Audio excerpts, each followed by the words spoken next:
तो आप सभी को नमस्ते प्रणाम। मैं आपका अपना ठाकुर प्रखर सिंह और रात के 10 बज चुके हैं और कहानी का जो सिलसिला है वो दस्तूर जारी है। आज तबीयत कुछ नासाज है, हल्का सा फीवर, जुकाम और गला भी बैठा हो। तो हो सकता है कि वीडियो में आपको कुछ अजीब सी हिचकिचाहट, लड़खड़ाहट देखने को मिले, तो मुझे लगा आपको शुरू से बता देना चाहिए। वैसे प्रयास करूँगा कि ना हो, लेकिन तबीयत खराब और बुखार का माहौल खुद के शरीर पर ही एक तरह से कंट्रोल रख नहीं रहा। तो हो सकता है कि ज़ुबान से कुछ इधर उधर शब्द निकले, तो आपसे उसके लिए पहले ही माफ़ी की गुजारिश है। जो कहानी पिछले 2-3 दिनों से मैं आपको सुना रहा था डॉक्टर वाले केस में, उसमें जो पोस्टमार्टम रिपोर्ट निकल के सामने आई, हालांकि पूरी कॉपी तो मीडिया को नहीं मिली, लेकिन उस डॉक्टर के एक टीचर थे और उन टीचर साहब से जो डॉक्टर साहिबा की फैमिली थी, यानी वो बेचारी महिला निर्भया जिसे नाम दिया गया, उनकी जो फैमिली थी, उन्होंने जब उस पोस्टमार्टम रिपोर्ट को शेयर किया, साझा किया, और फिर उनका जब इंटरव्यू हुआ उन टीचर जी का, तो उन्होंने कहा कि जो फीमेल डॉक्टर थी उसके बॉडी के अंदर से लगभग 150 ग्राम कुछ लिक्विड मिला है। अब ये लिक्विड एक तरह का डिस्चार्ज है जो किसी मेल द्वारा किया जाता है। आपको बहुत डिटेल में बताने की ज़रूरत नहीं है, शब्दों की मर्यादा में भी आप समझ सकते हैं। तो जब वो लिक्विड 150 ग्राम है, तो क्या केवल एक इंसान द्वारा 150 ग्राम लिक्विड पॉसिबल है? As a male, as a boy आप समझ सकते हैं कि 150 ग्राम नहीं पॉसिबल है। तो कम से कम एक से ज़्यादा लोगों का उसमें हाथ यहाँ से भी पूरी तरह पुष्ट होता है कि कम से कम एक से ज़्यादा लोग थे, क्योंकि 150 ग्राम लिक्विड किसी फीमेल के अंदर से एक मेल द्वारा निकालना वो थोड़ा सा नेक्स्ट टू इम्पॉसिबल है। तो जैसे जैसे केस आगे बढ़ रहा, कहीं ना कहीं इस केस का खुलासा इस तरफ हो सकता है कि जाए कि इस पूरी कहानी में एक से ज़्यादा लोग थे। और मैंने शुरू से कहा था कि एक लोगों का काम नहीं है, हो सकता है मैं गलत हूँ, लेकिन जहाँ तक मेरा अनुभव है और जहाँ तक मैं जानता हूँ और एक सरकमटेंशियल एविडेंस की बात करें, यानी परिस्थितिजनक साक्ष्यों की बात करें, तो उस हिसाब से एक इंसान की बस की बात ये नहीं लगती जो कुछ हुआ है। खैर, सीबीआई को केस हैंडल कर दिया गया। अब सीबीआई जांच पड़ताल करेगी। उम्मीद है कि जांच पड़ताल करेगी, नहीं करेगी तो फिर सुशांत सिंह राजपूत का केस हो या फिर कोई और केस हो, कोई कंक्लूजन निकलता नहीं, उसके बाद फिर मामला रफा दफा हो जाता है। और ख़ासकर तब जब सामने वाली पार्टी काफ़ी पैसे वाली हो, क्योंकि कई सारे ऐसे केसेस हैं जिसमें सीबीआई ने भी अपने हाथ खड़े किए, जैसे आरुषि का केस। और आरुषि के केस की फ़ोटो इसलिए खासकर मैंने अपने पीछे डेस्क पे लगाया था ताकि जब जब हम लोग उस तस्वीर को देखें, और मेरे तो स्टूडियो में ही तो सुबह शाम तस्वीरों पर नज़र जब पड़ती है तो पता चलता है कि यहाँ हमारी पुलिस, हमारे कानून और हमारी जो देश की व्यवस्थाएँ हैं, जांच एजेंसियाँ हैं, वो अभी तक इतनी भी सक्षम नहीं है या फिर इतनी सक्षम अपने आप को बनाना नहीं चाहती कि किसी भी केस की निष्पक्ष जांच कर सके। और इस केस में भी लगभग वही अभी तक हो रहा है। अब देखते हैं आगे क्या होता है। खैर, एक अपडेट थी 150 ग्राम वाली, मुझे लगा आपको बतानी चाहिए। अब आते हैं आज की कहानी की बात करते हैं। कहानी की शुरुआत बिहार से होती है, साल 2015। दरअसल बिहार में एक जगह लगती है भागलपुर, और इसी भागलपुर में एक लड़का रहा करता था। उम्र बामुश्किल 18-19, नौजवान लड़का। 10th किया, उसके बाद उसने 12th किया, ठीक ठाक नंबर पाया, लेकिन उस हिसाब से नंबर नहीं पाया कि आने वाली पढ़ाई के लिए वो कुछ कर सके। उसे भी पता था कि वो पढ़ने लिखने में उस कदर अच्छा है नहीं कि वो कुछ अपने आप को आगे निकाल सके, कुछ यूपीएससी या फिर किसी गवर्नमेंट जॉब के सिलेक्शन के लिए जा सके। परिवार की जो माली हालत थी उस हिसाब से ठीक थी नहीं, परेशान था। 18-19 साल का लड़का, जिम्मेदारियों का बोझ, उसे लगा कुछ करना चाहिए। उसने फिर अपने दोस्तों से बात की, तमाम रिश्तेदारों से बात की, उनसे पूछा कि मैं क्या कर सकता हूँ। इसी दौरान कुछ रिश्तेदारों ने उसे सलाह दिया, उसे सजेशन दिया कि जिस हिसाब से अभी तुम्हारे परिवार की स्थिति है और तुम 18-19 साल के हो, तो शुरुआत काफ़ी छोटे से करो, क्योंकि करते ही करते ही चीज़ें ठीक होंगी। और अभी से करोगे तो शायद चीज़ें ठीक हो जाए, नहीं तो फिर बाद में आपको दिक्कत होगी। ज़्यादा के चक्कर में जो थोड़ा बहुत मिलने वाला है वो भी तुम्हारे हाथ से चला जाएगा। अब ये तमाम बात जब वो सुनता है तो सुनने का उसे भी लगा कि हाँ ठीक है, कुछ करते हैं। तो फिर वहीं पे एक मॉल था। अब मॉल में आप जानते हैं कि 8-9 हज़ार की नौकरी मिलती है, लेकिन उस टाइम उसके लिए बहुत थी, शायद उस टाइम और भी कम रहा होगा सैलरी। तो एक छोटी सी रकम पे उस मॉल में वो नौकरी करने लगता है। अब मॉल था तो उसमें कई सारे लोग थे, कई लड़कियां थी जो फीमेल डिपार्टमेंट होती, कई लड़के थे। ऐसी एक लड़की वहाँ काम करती थी जिसका नाम था नीतू, और लड़के का जो नाम था वो था पंकज। अब दोनों एक ही मॉल में नौकरी कर रहे हैं, दोनों हम उम्र। धीरे धीरे दोनों एक दूसरे से घुलने मिलने लगे। चूँकि एक ही जगह काम करना है तो कितने दिन आप एक दूसरे से दूरी बनाएंगे। बातचीत होने लगी, दोनों का नेचर भी एक दूसरे को अच्छा लगने लगा, लिहाजा दोस्ती भी हो गई। अब दोस्ती और बातचीत जब आगे बढ़ी तो देखते देखते दोनों एक दूसरे के काफ़ी करीब आ गए। करीब इस कदर आ गए कि दोनों के बीच प्यार हो गया। अब प्यार तो हो गया, लेकिन अब एक दिक्कत थी, और ख़ासकर यूपी बिहार और उत्तरी इलाकों में ये तमाम दिक्कतें ज़्यादा होती हैं। दरअसल दोनों अलग अलग जाति के थे, और अलग अलग जाति में हमारे हिंदू धर्म में या फिर किसी भी इंसान जो खासकर अभी तक जाति पात को मानता है, और लगभग लोग मानते हैं, उसमें कुछ इफ़ या बट नहीं है, तो अलग अलग जातियों में शादी विवाह होता नहीं है। तो अब इन दोनों की शादी ब्याह में भी अड़चन आने वाली थी। लेकिन इधर दोनों के बीच काफ़ी सारा प्यार था, दोनों एक दूसरे के साथ जीने मरने की कस्में खा रहे थे। इधर जो लड़की थी जिसका नाम नीतू था, वो एक तो मॉल में नौकरी कर रही थी, लेकिन उधर वो पुलिस की तैयारी भी कर रही थी। यानी दिन भर नौकरी करते, उसके बाद जो कुछ पैसे मिलते उससे घर परिवार की मदद करती, और जो कुछ समय निकलता उस समय में वो पुलिस की पढ़ाई करती, जो कुछ तैयारियों का सिलेबस है उसे कंप्लीट करती। लगातार उसने भर्तियाँ देखी, लगातार उसने मशक्क़त की, अपने आप को ट्रेन किया, दौड़ा, मेहनत की, जिम किया थोड़ा बहुत। कहते हैं कि किस्मत पलटती है, और अंत में इस लड़की का जो सिलेक्शन है बिहार पुलिस में एज ए कांस्टेबल हो जाता है। अब बिहार पुलिस में एज ए कांस्टेबल उसकी नौकरी लगी। इधर पंकज भी खुश की, चलो मेरी जो गर्लफ्रेंड है, मेरी जो प्रेम क्या है, वो नौकरी पा गई। उसके बाद तो मानो जिंदगी में कोई गम नहीं, कोई दिक्कत नहीं। जब नीतू नौकरी पा जाती है तो फिर पंकज ने अपने घर पे बताया कि मुझे एक लड़की से प्यार है, मैं उससे शादी करना चाहता हूँ। इधर जो घर वाले थे उन्होंने विरोध करना शुरू किया, क्योंकि मामला अलग अलग जाति का था। अंत में लड़ते झगड़ते दोनों परिवार अपने अपने घर वालों को मनाते, उनको कन्विंस करते। हालांकि परिवार वाले नहीं माने, लेकिन फिर भी जैसे तैसे करके इन दोनों ने एक दूसरे का हाथ थाम लिया, और फिर एक दूसरे के साथ शादी के पवित्र बंधन में बंध गए। अब दोनों शादी के पवित्र बंधन में बंध जाते हैं। बंधने के बाद अब चूंकि जो लड़की थी उसकी पोस्टिंग हुई थी अलग अलग जगहों पे, फिर जहाँ इसकी पोस्टिंग हुई थी वहीं पे उसे क्वार्टर मिला हुआ था गवर्नमेंट की तरफ से, और उसी क्वार्टर में वो रहने लगी। रहने के दौरान कुछ टाइम तक तो पति भी अलग रहा, लेकिन फिर अब भी नई नई शादी हुई थी तो उसे लगा कि शायद अब कितने दिन अलग रहेंगे। फिर दोनों एक दूसरे के साथ रहने लगे, और साथ रहने की वजह से इन दोनों के 2 बच्चे भी हो गए। एक बेटा जिसका नाम शिवांश, और एक बिटिया जिसका नाम सलोनी। अब शादीशुदा ज़िंदगी मुकम्मल हो गई। जो पत्नी थी वो नौकरी पा गई, 2 बच्चे भी हो गए, एक बेटा एक बिटिया। तो अब ना ही कोई दिक्कत, ना ही कोई परेशानी, तमाम ज़िंदगी बढ़िया से चल रही। वक्त धीरे धीरे आगे बढ़ रहा, हंसी खुशी पूरा परिवार जी रहा।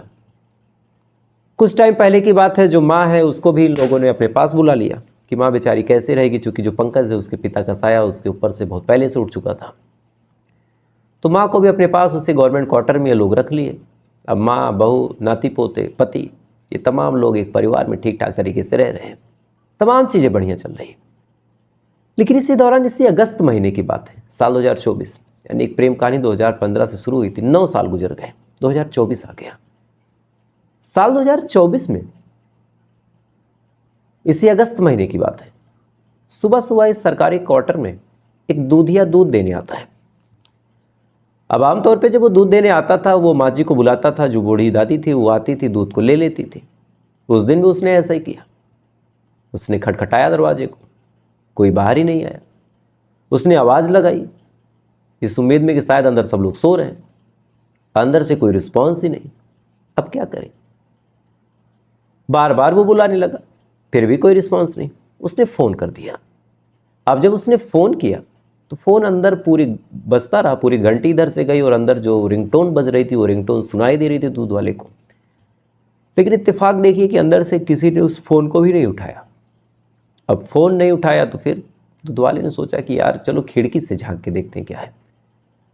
अब दूध वाले ने खिड़की से झांकने का फैसला किया, और जब वो खिड़की से झांकता है, झांकने के बाद उसने जो कुछ देखा, उसे देखने के बाद बदहवास चीखता है।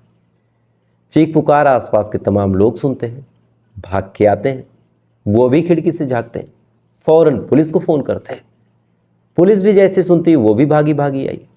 फौरन दरवाज़ा तोड़ा गया, और जैसे ही दरवाज़ा तोड़ा गया, अंदर का जो मंजर था वो मंजर इतना हैरान करने वाला था कि आंखें फटी की फटे रह गई हो, चाहे पुलिस वाले हो चाहे लोकल लोग।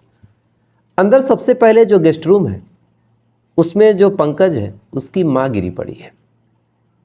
सर को किसी ईंट से कुचला गया था, गर्दन को काटा गया था और पूरे बॉडी पे जख्म के निशान, और मरी पड़ी थी पंकज की माँ। ये चीज़ जैसे पुलिस वाले देखते हैं उन्हें लगा कि बाकी लोग कहाँ हैं, और अंदर जाते हैं। अंदर जैसे ही जाते हैं तो एक बरामदा है और उस बरामदे में एक हुक लगा है और उस हुक में जो पंकज है वो लटका हुआ है फंदे से। यानी एक घर, उसमें माँ की लाश और पंकज फंदे से लटका हुआ। उसके बगल में एक कमरा है। अब पुलिस वाले भाग के उस कमरे की तरफ जाते हैं। जैसे ही अंदर जाते हैं उस कमरे में शिवांश और सलोनी, यानी जो पंकज का बेटा और पंकज की बिटिया थी, ये दोनों मरे पड़े हैं। एक कमरा और है, उसमें पुलिस वाले जाते हैं। उसमें जो सलोनी है, यानी सलोनी की माँ नीतू, वो मरी पड़ी है। अब पूरा घर अलग अलग कमरों में मरा पड़ा था। माँ का कत्ल किया गया था, बच्चों का गला रेता गया था, सेम हालत में नीतू की भी लाश थी और जो पंकज है वो फंदे से लटका हुआ था। अब ये तमाम चीज़ जैसे पुलिस वाले देखते हैं हैरान कि आखिर एक परिवार जो अच्छा खासा खुशहाल था उसमें ये सब क्या हो गया। कोई फंदे से लटका है, किसी का कत्ल हुआ है। फौरन पूरे घर को कब्जे में लिया, जांच पड़ताल शुरू की। जैसे ही पड़ताल शुरू की तो सबसे पहले एक सुसाइड नोट मिला और उस नोट में जो कुछ लिखा था वो आंखों में आंसू लाने वाला था। और इसी नोट के सहारे अभी तक आधी मर्डर मिस्ट्री सुलझी है, आधी अभी बाकी है। दरअसल इस सुसाइड नोट में जो कुछ लिखा था उस हिसाब से आपको बताऊं तो जब से जो नीतू है उसकी नौकरी लगी, उसकी पोस्टिंग हुई, तो नौकरी लगने और पोस्टिंग होने के दौरान उसका स्वभाव बदल गया। पहले जो नीतू पंकज के बिना रह नहीं पाती थी, जिस पंकज की तरफ एकदम लॉयल थी, किसी और पुरुष की तरफ नहीं देखती थी, अब उस नीतू की ज़िंदगी में कोई सूरज नाम का कांस्टेबल आ गया था। दोनों अक्सर एक दूसरे से मिलने जुलने लगे, दोनों बातचीत करने लगे। आलम यह हुआ कि अब पंकज सेकंड रैंक पे हो गया और जो सूरज था वो फर्स्ट रैंक पे हो गया। दोनों के बीच अब प्यार हो गया। अब ये बात जब पंकज को पता चली, उसने फ़ोन में कुछ ऐसी चीज़ें देखी, कुछ रिकॉर्डिंग सुनी, कुछ व्हाट्सएप पे चैट देखी, वो गुस्से में झुंझुना गया। उसने अपनी पत्नी से पूछा कि ये सब क्या है, हमारी शादी हो गई, हमारे बच्चे हो गए, तो अब ये तुम क्यों कर रही हो। अब ये सवाल जब पंकज से पूछा गया, पंकज ने पूछा अपनी पत्नी नीतू से, तब उसने नीतू ने कहा कि तुम पहले खुद को देखो, तुम एक बेरोजगार हो, मेरे पैसों पे पलते हो, मेरे टुकड़ों पे खाते जीते हो, तुम सवाल कैसे कर सकते हो। अब इसी बात को लेके मियाँ बीवी के बीच झगड़ा होता है और जो कुछ पंकज को नीतू ने बोला था, शायद वो चीज़ पंकज को कभी उम्मीद ही नहीं थी कि जिस महिला के पीछे उसने अपनी तमाम चीज़ें छोड़ी, जिस महिला से वो लगातार लड़ता रहा, जिस महिला के लिए पूरे समाज से लड़ा, वो महिला आज ऐसे बोल रही है। इसी बात को लेकर अब इन दोनों के बीच कहासुनी हुई, इसी बात को लेकर इन दोनों के बीच झगड़ा हुआ, बहस हुई और अंत में इसी बहस ने एक खौफनाक रूप लिया। आगे सुसाइड नोट में जब वो बताता है कि दरअसल जिस दिन कत्ल हुआ उस दिन इन दोनों के बीच झगड़ा हुआ था। झगड़े में जो नीतू है उसने सूरज के कहने पे पहले तो माँ को मारा, माँ को मारने के बाद दोनों बच्चों को मारा, और जब दोनों बच्चों को वो मार देती है तो मारने के बाद जब मैंने देखा कि उसने सबको मार दिया, तब मैंने भी गुस्से में उसको मारा, उसका भी कत्ल किया, और कत्ल करने के बाद मैं भी अपनी जीवन लीला समाप्त कर रहा हूँ। सुसाइड नोट में क्लियर लिखा था कि जो नीतू है वो किसी गैर मर्द के चक्कर में अपने सास को, अपने दोनों बच्चों को मारती है। उसके बाद मैंने उसे मारा, पति ने यानी, और फिर फांसी की फंदे पे झूल गया। अब सुसाइड नोट मिल गया, पूरी जो केस है ओपन एंड शट। आपको भी लग रहा होगा, मुझे भी लग रहा, लेकिन यहाँ 2-3 लूप होल है। पहला, जब लड़ाई झगड़ा दोनों के बीच होता था तो आखिर एक पत्नी अपने दोनों बच्चों को क्यों मारेगी, और दोनों बच्चों समेत सास को क्यों मारेगी। और जिस टाइम उसे पता चला, यानी जो पंकज है उसे पता चला कि आखिर उसकी माँ को मार दिया गया, उसके बच्चों को मारा जा रहा है या फिर किसी और को पहले मारा जा रहा, तो ऐसे हाल में वो फिर इंतजार क्यों कर रहा था, वो कर क्या रहा था। दूसरी बात, जब ये सब हो रहा था तो क्या वो बाहर था, बाहर था तो क्या वो आया, और आने के बाद जब उसने देखा कि ये तमाम चीज़ें हो चुकी हैं तो क्या तब तक नीतू घर पे ही थी। यानी कोई कत्ल करेगा तो क्या घर पे रहेगा, और अगर घर पे थी तो फिर वो कुछ और कहानी बता सकती थी। चलिए मान लीजिए वो घर पे थी, कत्ल करके बैठी रही, इसके बाद इन दोनों के बीच झगड़ा हुआ, तो फिर क्या जब इसने मारा माँ की लाश, दोनों बच्चों की लाश, उसके बाद गुस्से में उसने अपनी पत्नी को मारा, तो क्या उसके पास वक्त था कि वो बैठ के सुसाइड नोट लिखता। क्योंकि ऐसे हाल में कोई दुखी नहीं होता अगर कोई किसी की माँ को मार दे, चाहे जितना खास हो, उसके बच्चों को मार दे और रिवेंज के तौर पे उसने फिर कत्ल कर दिया, तो ऐसे हाल में फिर गुस्सा होता है, इमोशन और दुख नहीं होता। क्योंकि माँ और बच्चों की मौत का आपने बदला लिया तो उस टाइम भी आप गुस्से में जूझ रहे होंगे। लेकिन आप अपने सुसाइड नोट में जो कुछ मिला उस हिसाब से पहले पत्नी ने बच्चों और माँ को मारा, इस वजह से फिर उसने पत्नी को मारा और मारने के बाद फिर खुद फांसी के फंदे में झूल गया। तो एक बड़ा लूप होल, जो कि कोई भी कत्ल करने के बाद बैठ के सुसाइड पे चर्चाएं नहीं करता, सुसाइड नोट नहीं लिखता। और दूसरा सबसे बड़ा सवाल कि जब ये चीज़ें हो रही थी तो क्या पंकज घर में था, और घर में था तो उसने बचाने की कोशिश क्यों नहीं की। हालांकि पुलिस वाले अब इस एंगल पे भी जांच पड़ताल कर रहे हैं। जो सूरज है उसे भी बुलाया गया, पूछताछ किया गया, चूँकि जब फ़ोन जब्त किया गया तो चैट में सूरज और बाकी इन तमाम लोगों के नंबर मिले, उनसे बातचीत की भी अंश मिले। अब उनसे पूछताछ होगी, लेकिन देखते हैं क्या होता है। खैर फिलहाल ये थी पूरी कहानी, और अजीब सी तबीयत है, नींद वीद भी लग रही है, उबासी भी आ रही है, तो कहानी को यहीं ख़त्म करूँगा। तो आपसे कल फिर मुलाकात हुई किसी दूसरी सच्ची कहानी के साथ। तब तक अच्छे रहिए, खुश रहिए, अपना ख्याल रखिए, अपने देश का ख्याल रखिए। जय हिंद, वंदे मातरम।